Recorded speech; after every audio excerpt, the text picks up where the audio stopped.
Sindasp, Avenida Rio Branco 817 Centro, Florianópolis e Delegacia Sul em Criciúma, na Rua Santo Antônio 141.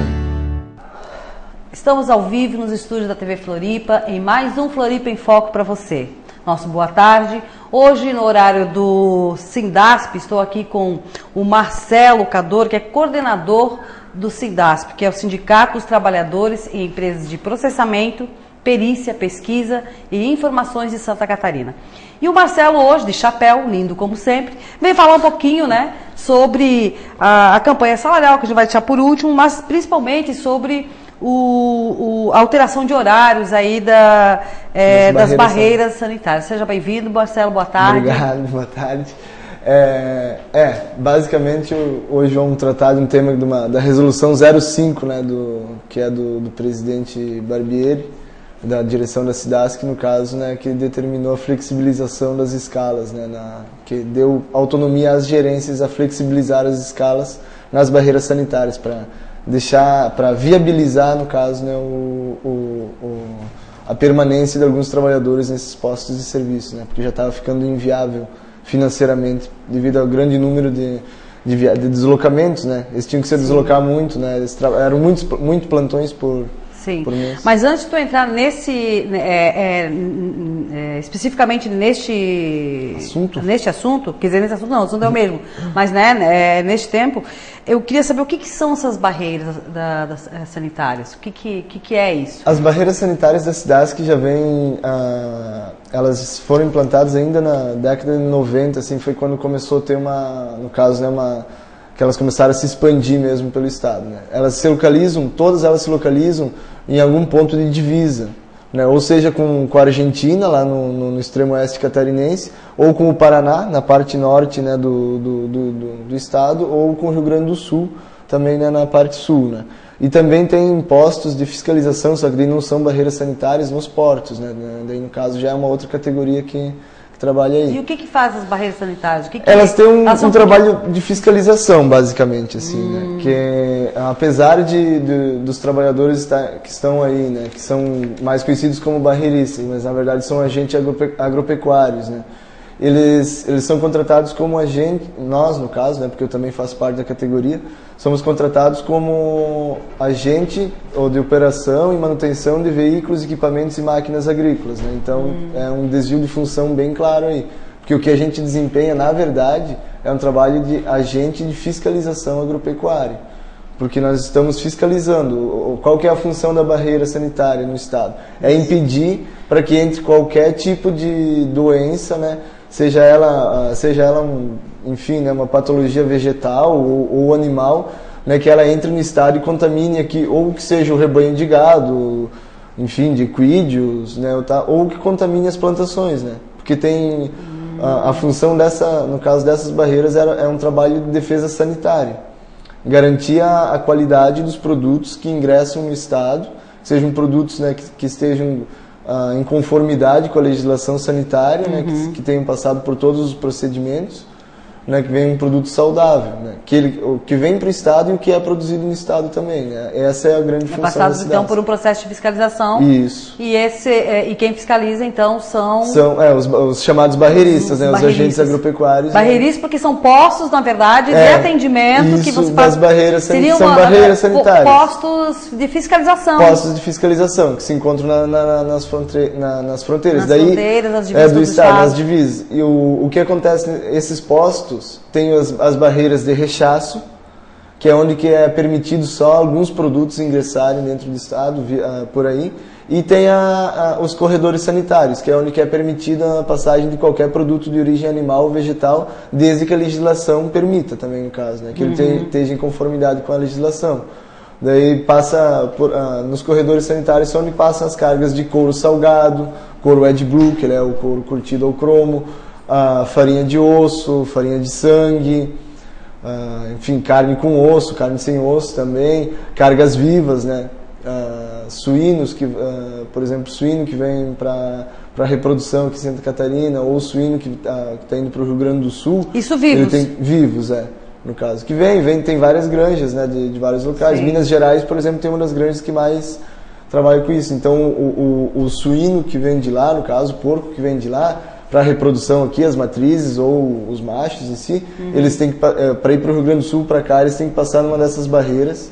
Daí ali o agente agropecuário que tá, vai ter que conferir toda a documentação, o certificado de granja, né, o número da granja lá do certificado, do Ministério da Agricultura, a nota fiscal, a guia de trânsito animal, enfim, é um trabalho de fiscalização. Sim, sim. Né, tem que ver a carga, conferir, né, se bate com o número da GTA, tem que conferir tudo, é um trabalho de fiscalização. O governo ainda não reconhece, a gente espera que reconhece nessa ainda não é reconhecido, ainda não é reconhecido como um trabalho de fiscalização. Né? Na verdade, como é que é reconhecido isso? Eles dizem que quem efetua o trabalho de fiscalização, e de fato também efetuam esse trabalho, não estou dizendo que eles não efetuam, são os agrônomos e os veterinários. Sim. Né? Eles realmente também ajudam, né? Eles, claro, no caso, são agentes de nível superior, né? Agente técnico de nível superior dentro do PCS, da SIDASC. Eles têm, no caso, essa função sim, né, de fiscalizar. Só que muitas vezes eles simplesmente assinam, né? Até porque eles confiam nos funcionários que estão nas barreiras. Tem funcionários que têm experiência, né, que têm conhecimento, né, que tiveram que estudar toda essa legislação para fazer o concurso, enfim. E esses postos, eles são 24 horas? São 24 horas. Como é que é a jornada de trabalho? A jornada de trabalho, com exceção de alguns postos, algumas barreiras de rechaço que estão bem no interior e alguns pontos, algumas regionais do estado, que está com um quadro funcional muito reduzido, né, que isso representa poucas barreiras no estado, a grande maioria trabalha 24 horas. Né?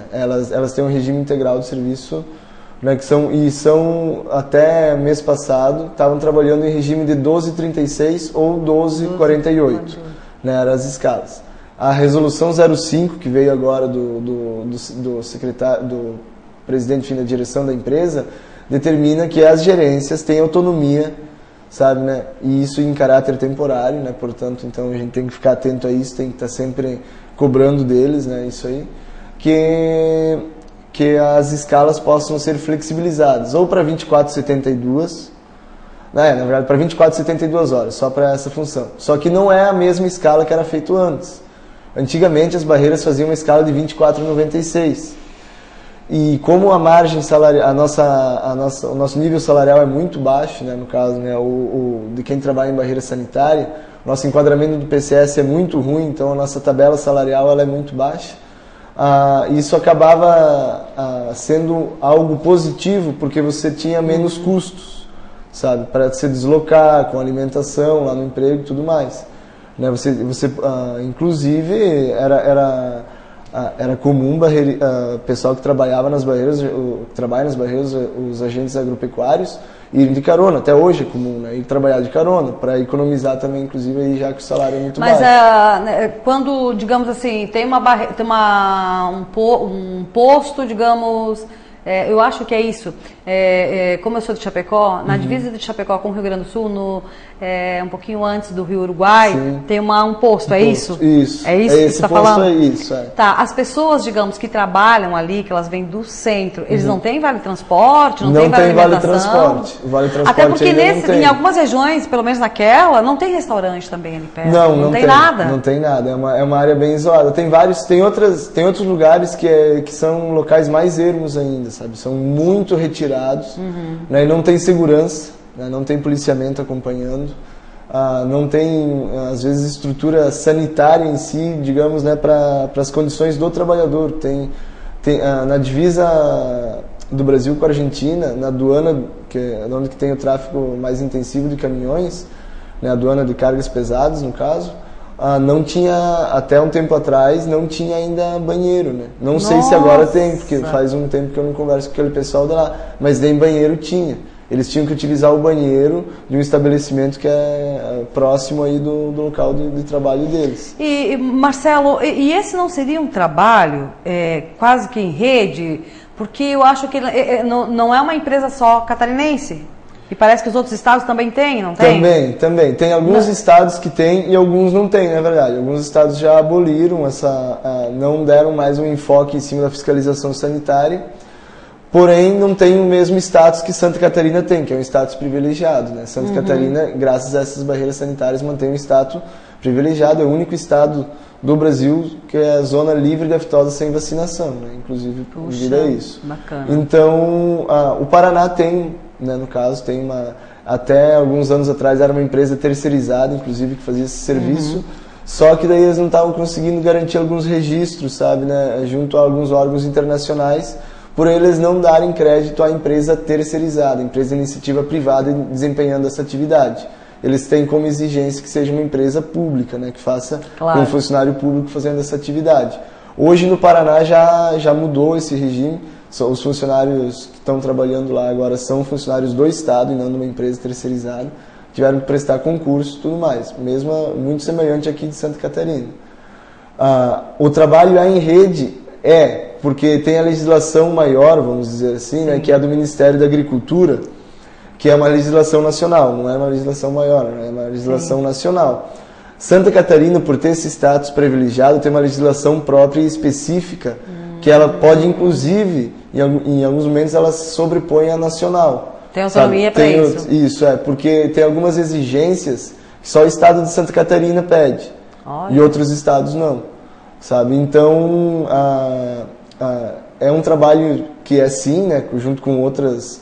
É desempenhado sim, né, de certa maneira, com outros órgãos, principalmente com o Ministério da Agricultura, e ainda é muito deficitário, vamos dizer assim, é muito frágil o trabalho que existe com os outros órgãos estaduais de fiscalização. Tanto os órgãos estaduais aqui de Santa Catarina de fiscalização, como o ICM, por exemplo, né, que o pessoal da Fazenda que trabalha, né, com isso aí, poderia ter uma estrutura melhor se fosse estruturar todos esses postos aí, né, junto com a SIDASC, né, fazer só uma estrutura, no meu ponto de vista, né, essa é a minha opinião, não é a opinião do SIDASC, eu acho que funcionaria muito melhor, daí tivesse policiamento para todos e tivesse, sabe, como montar em cada lugar, montar toda a estrutura necessária, porque senão fica muito precário, quando se precisa de polícia tem que ir atrás de polícia, quando se precisa de um fiscal da Receita tem que ir atrás do fiscal da Receita, isso acaba se tornando muito incômodo para quem está lá, porque ele acaba deixando de fazer, às vezes, a sua função para desempenhar outras funções, sabe, de cargos que são muito melhores, tem uma remuneração muito superior à nossa. Então, ainda tem muito que evoluir nesse ponto, no caso. Mas quanto ao trabalho junto com o Ministério da Agricultura, já é um trabalho um pouco mais... Já existe uma proximidade maior, uma certa afinidade. Tá certo, Marcelo. Nós nos estendemos aqui, o papo está muito bom, porque até para mim, né, eu não conheço direito todo o trabalho do SINDASP, acho que isso é muito importante. Acredito que outros telespectadores também, né? Cada vez que vocês vêm aqui é uma informação que a gente aprende mais, né? E continua assistindo a TV Floripa, nós voltamos logo em seguida.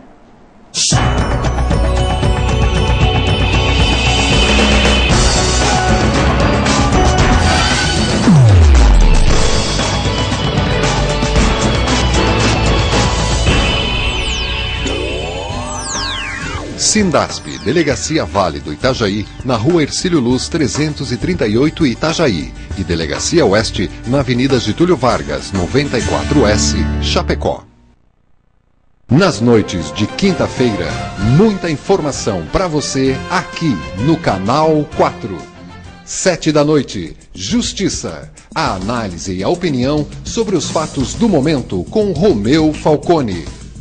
Às 7h20, Viajando com o Biquíni, a nova visão dos lugares mais espetaculares numa viagem de imagens e detalhamento comandada por Mônica Magalhães. Às 7h40, Arte e Cultura, a valorização das obras e seus autores numa conversa diferente com Nazareno Lessa. 8 da noite, Vida Inteligente, a verdade sobre cada um de nós em relação ao universo em que vivemos, numa abordagem direta e objetiva com Eustáquio André Patounas, o grego. 9h15, Grisa TV, um olhar pangrisiano, a melhor forma de conhecimento do eu interior para uma vida cada vez melhor com a clareza e experiência do parapsicólogo Pedro Grisa. Uma noite de quinta-feira para quem quer saber mais e melhor. TV Floripa. Você vê, você ouve, você sente a diferença. A pioneira das emissoras comunitárias de televisão em Santa Catarina.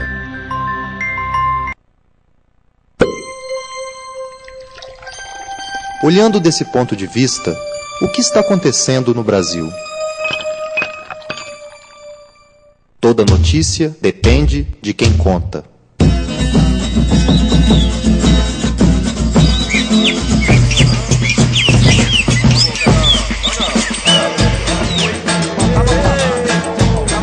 Assine Brasil de Fato. Uma visão popular do Brasil e do mundo.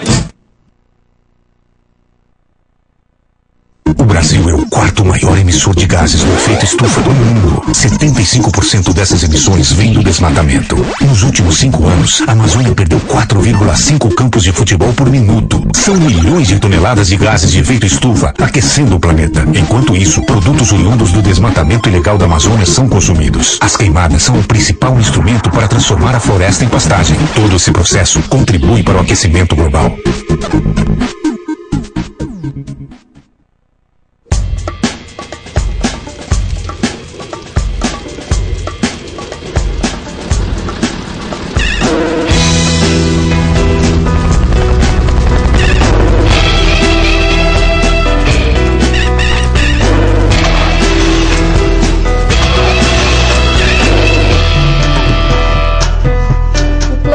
Precisa do Greenpeace. O Greenpeace precisa de você. Junte-se a nós. Você assiste a TV Floripa em seu computador. Basta digitar www.tvfloripa.org.br.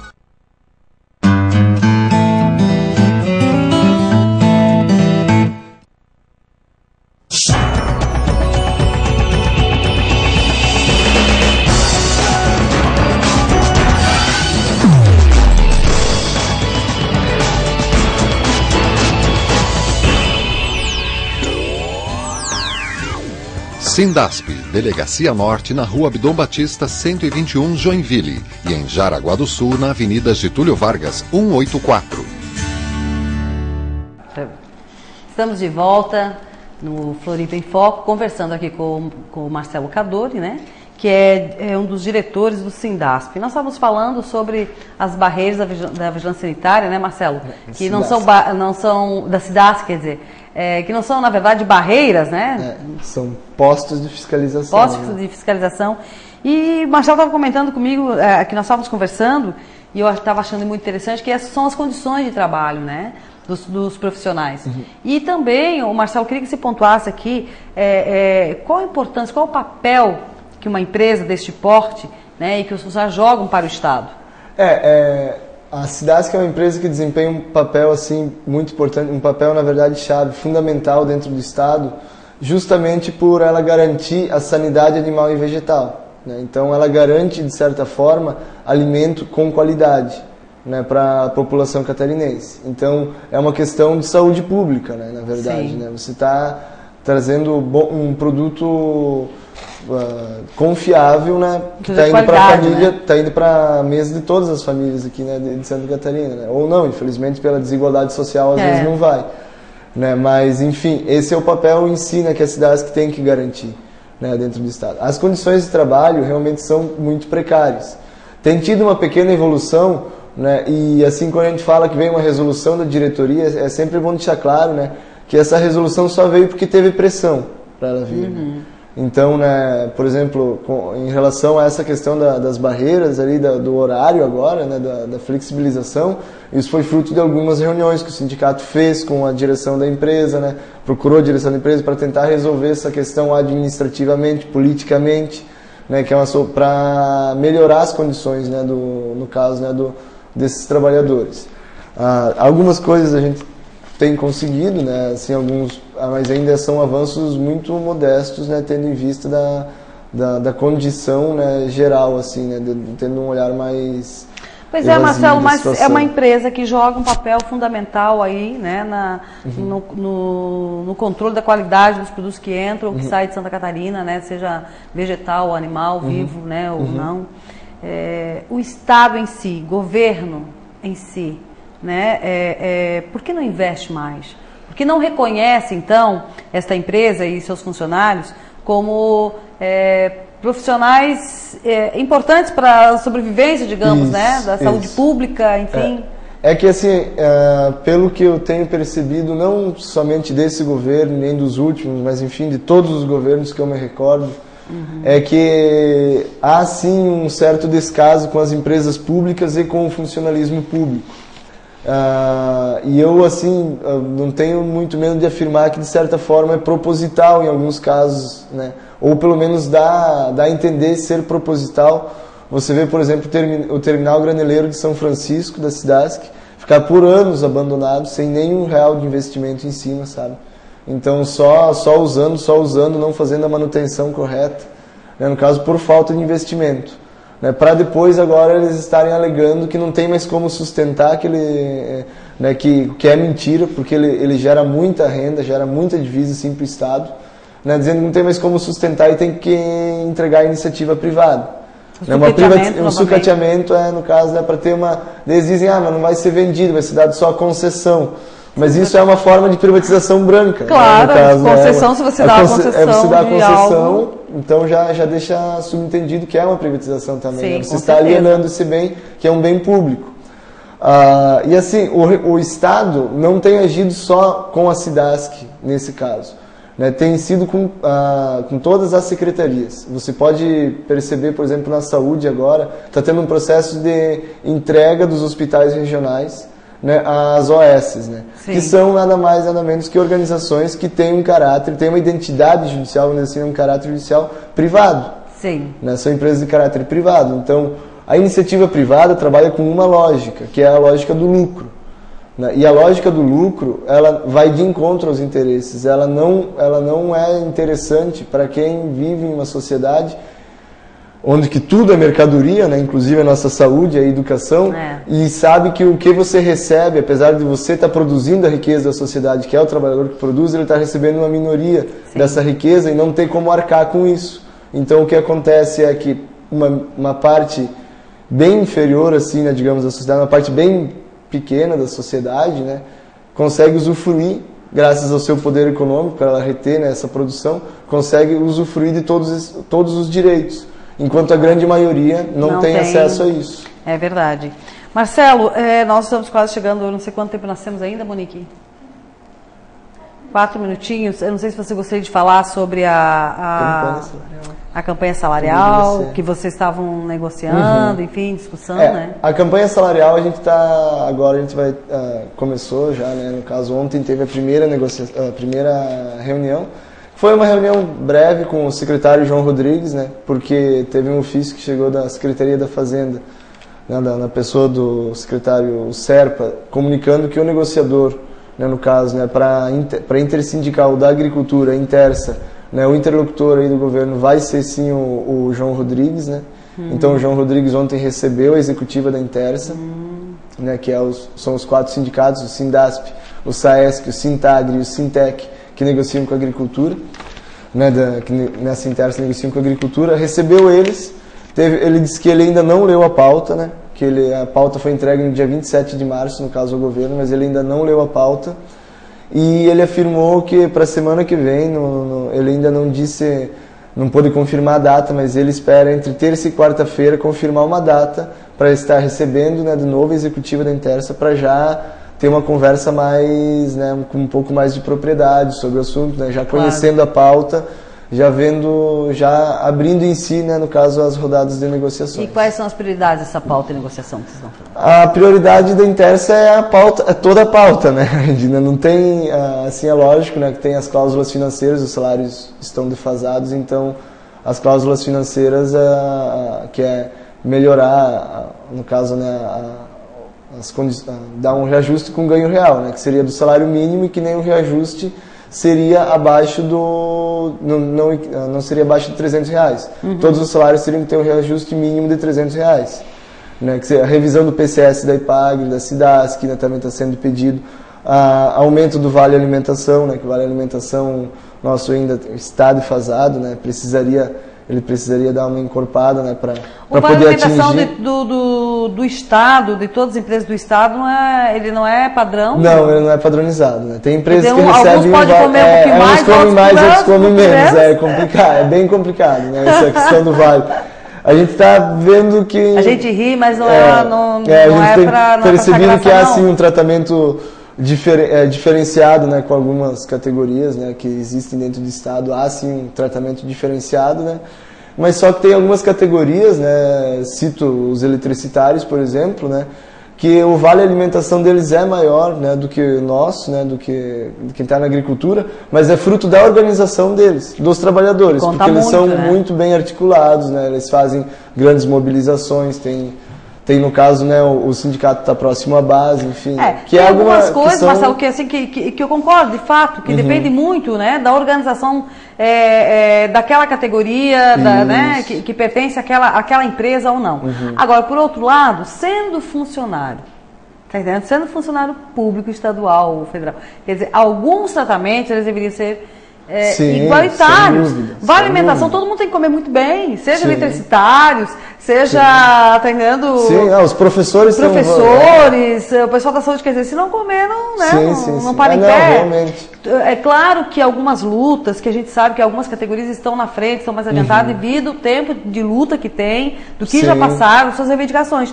Agora tem algumas coisas que são que são que não precisaria nem estar na pauta. Não há dúvidas, tem questões assim que realmente, né, vergonhoso ter que entregar numa pauta, isso, né, pedindo ao governo, porque são questões muito, enfim, né, são questões muito óbvias, né, que tem que ter isso no ambiente de trabalho, algumas questões. O vale transporte, como a gente falou antes, né, sim, algo assim, é algo, né, assustador saber que uma empresa pública privada fornece, garante, inclusive porque é garantido em legislação, eles cumprem. O trabalhador, já existe jurisprudência hoje que diz que o trabalhador, para ele não receber o vale transporte, ele tem que entregar por escrito à empresa, comunicando, dizendo que ele não quer, né, esse vale transporte, que o trabalhador nem precisa pedir isso, né, que é um dever da empresa, não um direito do trabalhador, e sim um dever da empresa, um direito do trabalhador e um dever da empresa, no caso. Né, então, Marcelo, nosso tempo esgotou. Faz aí a sua despedida para a gente poder encerrar esse bloquinho. A despedida é deixar o recado, então, para toda a base, né, da Intersa, para que fiquem articulados, comecem a conversar já, né, para que participem maciçamente nas assembleias, para discutir, quando tiver as mobilizações, né, no caso, né, participar todo mundo. Enfim, e vamos, né, esperar agora o bom senso do governo para que ele veja a nossa pauta, estude nossa pauta e venha, se não acatar ela, pelo menos que venha com uma contraproposta bem razoável, né, para a gente levar em assembleia. E é isso, nós vamos continuar assistindo a TV Floripa, nós temos mais Floripa em Foco. Este programa vai ser reprisado hoje às 22 horas, né, não perca, se você não pode assistir agora. E para quem acompanha o www.tvfloripa.org.br também poderá assistir, né, buscar também no YouTube este programa de hoje. E continue aí, a gente já volta.